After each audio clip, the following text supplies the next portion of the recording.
Welcome, everyone, to Mountain Talk, part of Crooked Branch's ministry. I'm Colwyn Dunlap, the pastor and founder of Crooked Branches. This episode of Mountain Talk will be the second episode in exploring the Passion, where we are going through and looking at the Passion stories of all four of the Gospels, and I am explaining why those Gospels are different, and that perspective is different, and why they need to be. Because I'm going to be highlighting the differences and why those differences are significant for each Gospel.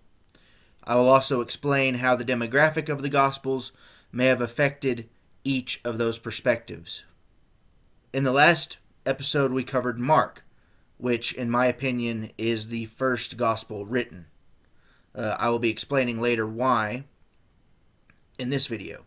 For the last video in this series, I'm going to be talking about the canonization process of the Gospels and why these four are viewed as the most authoritative and authentic of the Gospels that were offered up for canonization.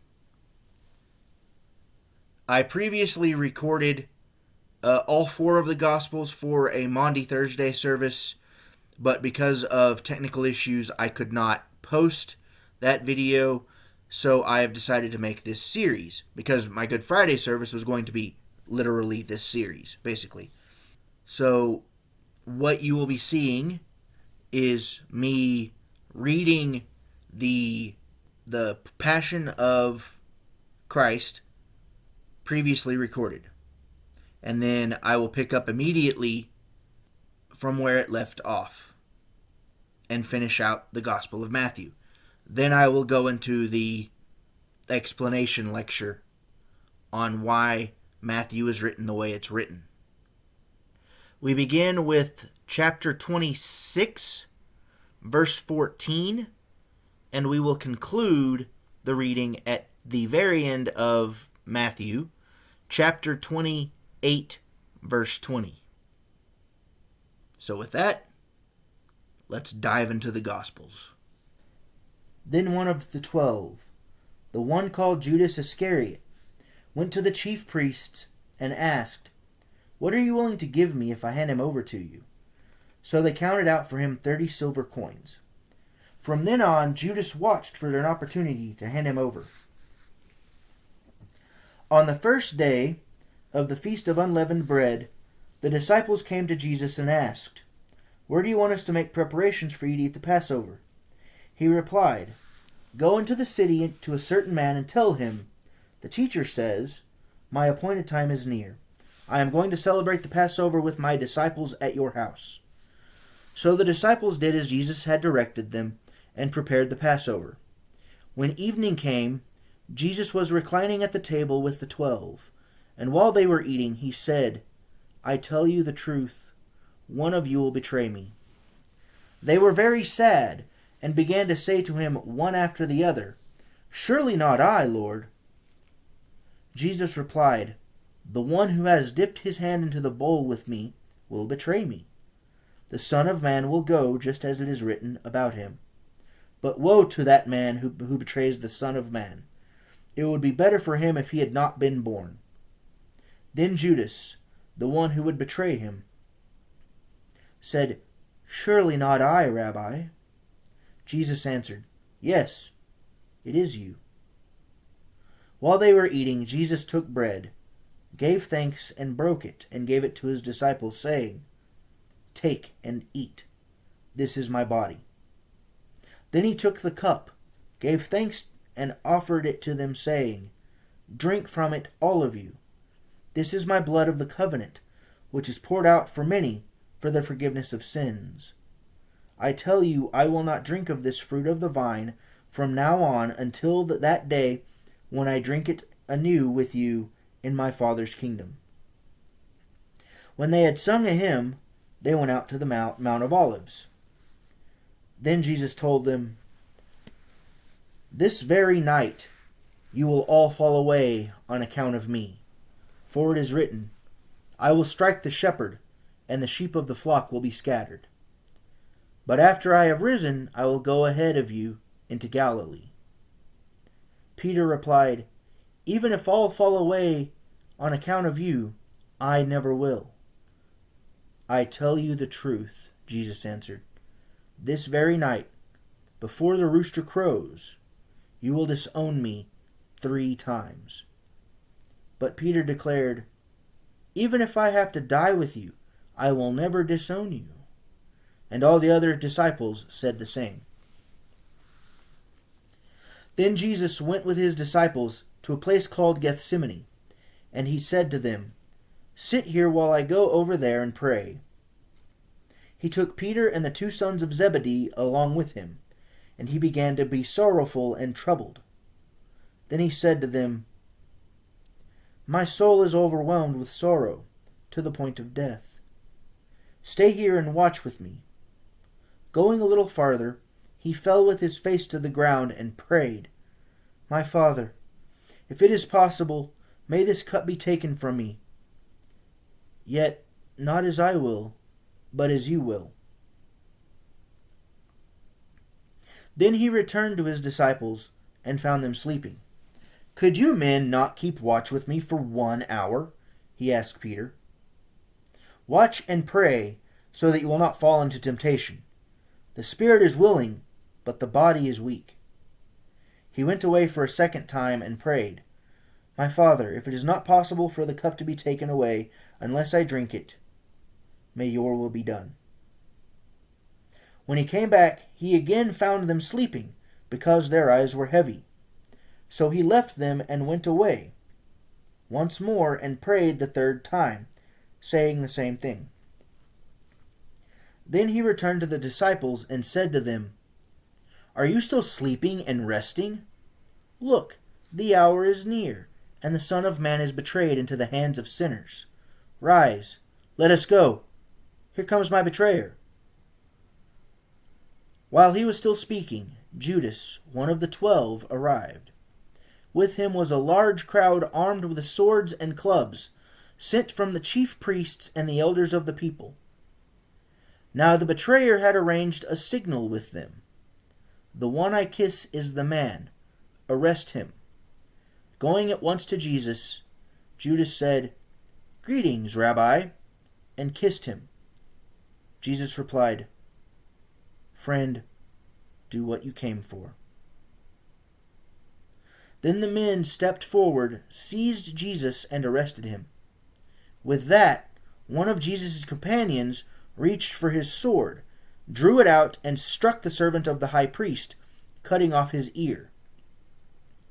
"Put your sword back in its place," Jesus said to him, "for all who draw the sword will die by the sword. Do you think I cannot call on my Father, and he will at once put at my disposal more than 12 legions of angels? But how then will the scriptures be fulfilled that say it must happen in this way?" At that time Jesus said to the crowd, "Am I leading a rebellion that you have come out with swords and clubs to capture me? Every day I sat at temple courts teaching, and you did not arrest me. But this all has taken place that the writings of the prophets might be fulfilled." Then all the disciples deserted him and fled. Those who had arrested Jesus took him to Caiaphas, the high priest, where the teachers of the law and the elders had assembled. But Peter followed him at a distance, right up to the courtyard of the high priest. He entered and sat down with the guards to see the outcome. The chief priests and the whole Sanhedrin were looking for false evidence against Jesus so that they could put him to death, but they did not find any, though many false witnesses, came forward. Finally 2 came forward and declared, "This fellow said, 'I am able to destroy the temple of God and rebuild it in 3 days.'" Then the high priest stood up and said to Jesus, "Are you not going to answer? What is this testimony that these men are bringing against you?" But Jesus remained silent. The high priest said to him, "I charge you under oath by the living God. Tell us if you are the Christ, the Son of God." Yes, it is as you say, Jesus replied. But I say to all of you, in the future, you will see the Son of Man sitting at the right hand of the Mighty One and coming on the clouds of heaven. Then the high priest tore his clothes and said, He has spoken blasphemy! Why do we need any more witnesses? Look, now you have heard the blasphemy. What do you think? He is worthy of death, they answered. Then they spit in his face and struck him with their fists. Others slapped him and said, Prophesy to us, Christ! Who hit you?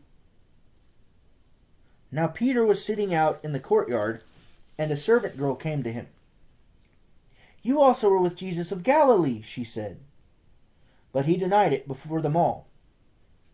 I don't know what you're talking about, he said. Then he went out to the gateway, where another girl saw him and said to the people there, This fellow was with Jesus of Nazareth. He denied it again with an oath. I don't know this man. After a while, those standing there went up to Peter and said, Surely you are one of them, for your accent gives you away. Then he began to call down curses on himself, and he swore to them, I don't know the man. Immediately a rooster crowed. Then Peter remembered the word Jesus had spoken. Before the rooster crows, you will disown me 3 times. And he went outside and wept bitterly. Early in the morning, all the chief priests and the elders of the people came to the decision to put Jesus to death. They bound him, led him away, and handed him over to Pilate, the governor. When Judas, who had betrayed him, saw that Jesus was condemned, he was seized with remorse and returned the 30 silver coins to the chief priests and elders. I have sinned, he said, for I have betrayed innocent blood. What is that to us? They replied. That's your responsibility. So Judas threw the money into the temple and left. Then he went away and hanged himself. The chief priests picked up the coins and said, It is against the law to put this into the treasury, since it is blood money.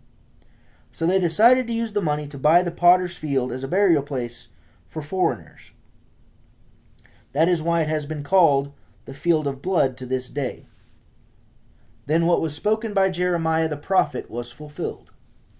They took the 30 silver coins, the price set on him by the people of Israel, and they used them to buy the potter's field as the Lord commanded me. Meanwhile, Jesus stood before the governor, and the governor asked him, Are you the king of the Jews? Yes, it is as you say, Jesus replied.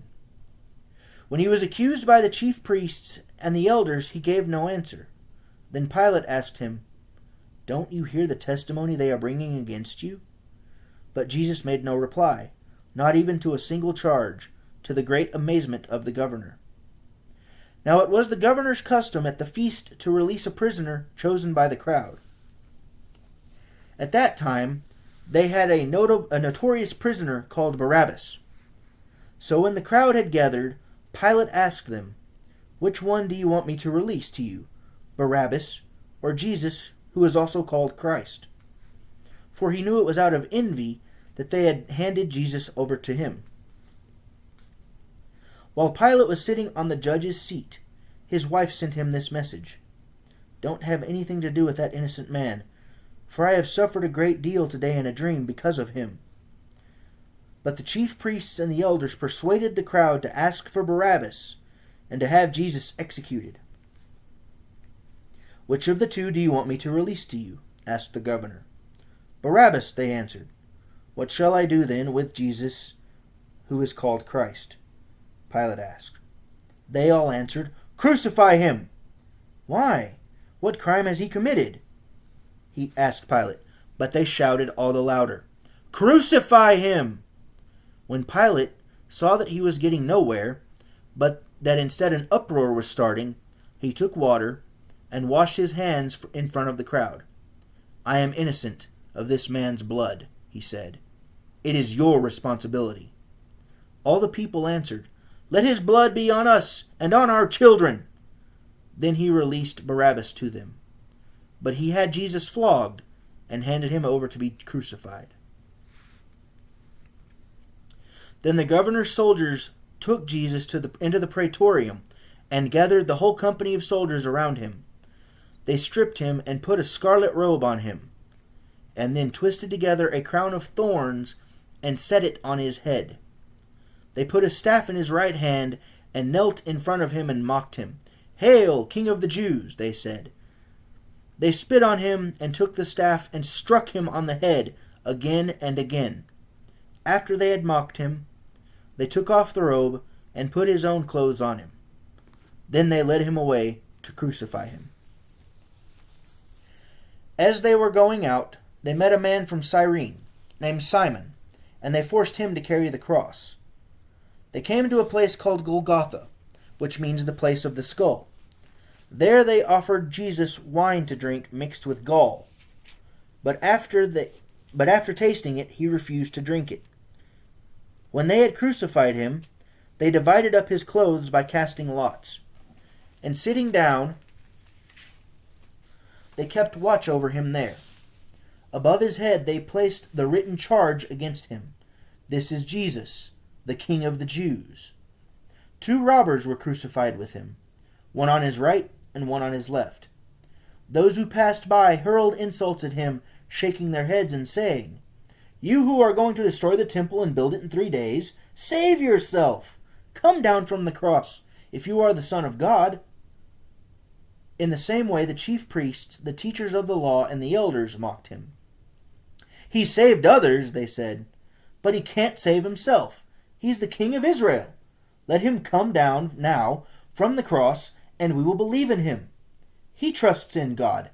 Let God rescue him now, if he wants him, for he said, 'I am the Son of God.'" In the same way the robbers who were crucified with him also heaped insults on him.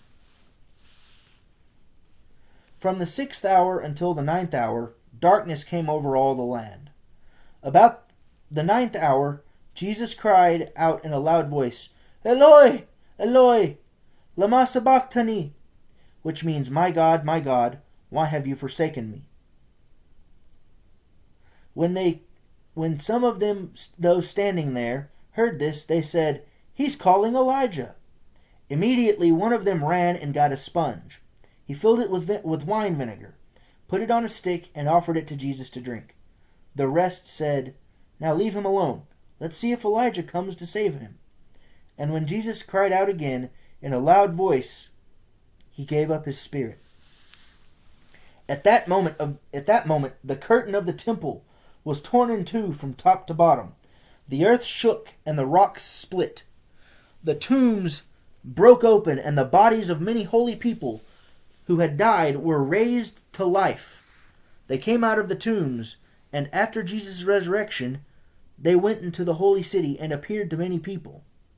When the centurion and those with him who were guarding Jesus saw the earthquake and all that had happened, they were terrified and exclaimed, "Surely he was the Son of God." Many women were there, watching from a distance. They had followed Jesus from Galilee to care for his needs. Among them were Mary Magdalene, Mary the mother of James and Joseph, and the mother of Zebedee's sons.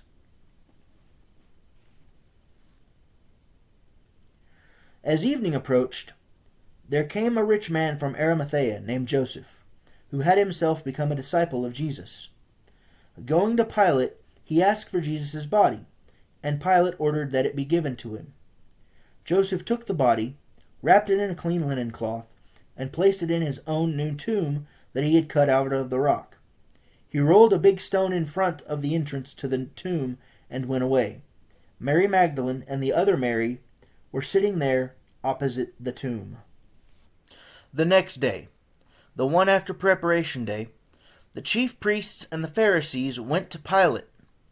"Sir," they said, "we remember that while he was still alive, that deceiver said, 'After 3 days I will rise again.' So give the order for the tomb to be made secure until the 3rd day. Otherwise his disciples may come and steal the body and tell the people that he has been raised from the dead. This last deception will be worse than the first." "Take a guard," Pilate answered. "Go make the tomb as secure as you know how." So they went and made the tomb secure by putting a seal on the stone and posting the guard. After the Sabbath, at dawn on the first day of the week, Mary Magdalene and the other Mary went to look at the tomb. There was a violent earthquake, for an angel of the Lord came down from heaven, and going to the tomb, rolled back the stone and sat on it. His appearance was like lightning, and his clothes were white as snow. The guards were so afraid of him that they shook and became like dead men. The angel said to the women, "Do not be afraid, for I know that you are looking for Jesus, who was crucified. He is not here. He has risen, just as he said. Come and see the place where he lay. Then go quickly and tell his disciples, he has risen from the dead and is going ahead of you into Galilee. There you will see him. Now I have told you." So the women hurried away from the tomb, afraid yet filled with joy, and ran to tell his disciples. Suddenly Jesus met them. "Greetings," he said. They came to him, clasped his feet, and worshipped him. Then Jesus said to them, "Do not be afraid. Go and tell my brothers to go to Galilee. There they will see me." While the women were on their way, some of the guards went into the city and reported to the chief priests everything that had happened. When the chief priests had met with the elders and devised a plan, they gave the soldiers a large sum of money, telling them, "You are to say, his disciples came during the night and stole him away while we were asleep. If this report gets to the governor, we will satisfy him and keep you out of trouble." So the soldiers took the money and did as they were instructed. And this story has been widely circulated among the Jews to this very day. Then the 11 disciples went to Galilee, to the mountain where Jesus had told them to go. When they saw him, they worshipped him, but some doubted. Then Jesus came to them and said, "All authority in heaven and on earth has been given to me. Therefore go and make disciples of all nations, baptizing them in the name of the Father, and of the Son, and of the Holy Spirit, and teaching them to obey everything I have commanded you. And surely I am with you always, to the very end of the age." At certain points during this lecture, I will be offering in the subtitles groups of scriptures within Matthew that you can refer to at your leisure, and you can pause it and read them, or you can just let them go by and and come back to them after the lecture is over. But please do go back and look into them. It's quite fascinating. The Gospel of Matthew is one of the more disputed books in the entire Bible, especially in the New Testament.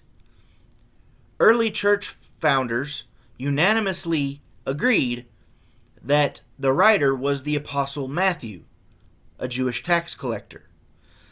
They believed it to have been written as early as the 50s AD, about roughly 20 years after the death and resurrection of Christ. However, more modern scholarship holds that since Matthew seemingly relies so much on Mark's telling, that it would have had to have been written soon after Mark, sometime in the 60s or maybe even the early 70s. It is very unlikely that Mark would have used Matthew's account, as there no record of Matthew or his writing leaving the Middle East as Peter and Paul and other apostles did. The theory of that is not debunked, it's just severely weakened. But a stronger argument provides that Matthew used Mark to reveal a more defined and empirical apostolic testimony of Christ, working together to form a more cohesive narrative. As a narrative, Matthew fills in many details that Mark did not. When it was canonized, the Gospel was chosen to be first of the ones that you read for two primary reasons rather. It opens with the line of Abraham leading up to Jesus, kind of in a parallel way to Genesis. The other reason I've already mentioned. The early church fathers thought it was the first book written, the first gospel written.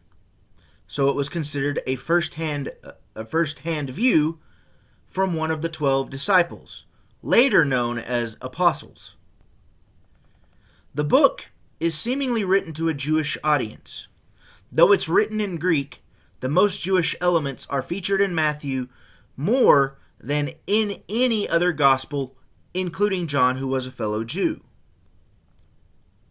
Harkening back to our previous point regarding the Jewish origin, the way, quote-unquote Christianity, was an exclusively Jewish cult for about 30 years after Christ's death and resurrection, meaning that Jesus' teaching was only offered to Jews. There are a few points to make regarding the date, origin, and demographic of Matthew's gospel.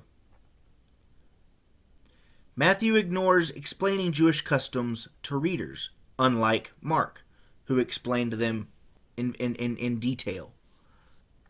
He also uses terms of reverence instead of outright referring to God, because in Jewish custom, using God's name is taboo. So you would see things like you would see the names like Father in Heaven, or Kingdom of Heaven, or anything like that to kind of avoid using the name of God. Even Jehovah or Yahweh, he didn't use those because those were terms that were only used during prayer or during readings. Also, Matthew's intentions of revealing Jesus as the Messiah prophesied in the Old Testament was paramount.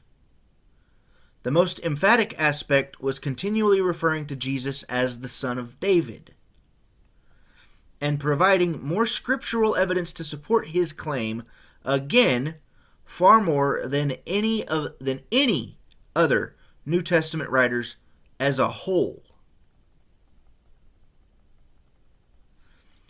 Matthew may have intended his gospel to shadow the Pentateuch, the first 5 books of the Bible, and the Torah, the other readings including the Pentateuch, the other books including the Pentateuch in the Old Testament, as the book's organization, Matthew's book, centers around 5 discourses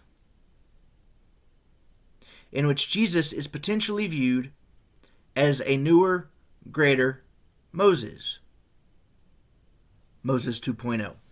Since it was customary that the way was initially only preached to Jews, then the fact that the non-Jewish Magi arrived to praise the infant Jesus needs to be highlighted, as well as the Great Commission at the very end of the Gospel. It allows for non-Jews to be welcomed into Christ's worship. The conclusion of Matthew has 2, maybe 3 rather unique aspects not found in any other Gospels. The one that is in the other ones is the angel being featured. The earthquake somewhat is kind of mentioned in other Gospels, but it's more mentioned at the death of Christ, not at the resurrection. The 2 biggest points that are different whenever it comes to the other Gospels is the fact that Matthew highlights the fate of Judas Iscariot. He's the only one that mentions that Judas tried to give the money back and failed, and instead went and hung himself. The other Gospels don't even seem to really acknowledge it. From then on, they simply are referred to as the 11 in the other 3 Gospels after the death of Judas. In the notes, it might say that Judas committed suicide whenever they first mention the 11. The other very bizarre part is what's known as the other resurrection. And it occurs in chapter 27, verses 52 and 53. It's where they talk about, or Matthew talks about, other people rising from the dead as soon as Jesus dies. There's no real reference to that anywhere else in the entire New Testament. Old Testament, yes, kinda. There's some talk about it in Hosea and Isaiah, and they really just talk about how the righteous will raise from the dead whenever the Messiah dies.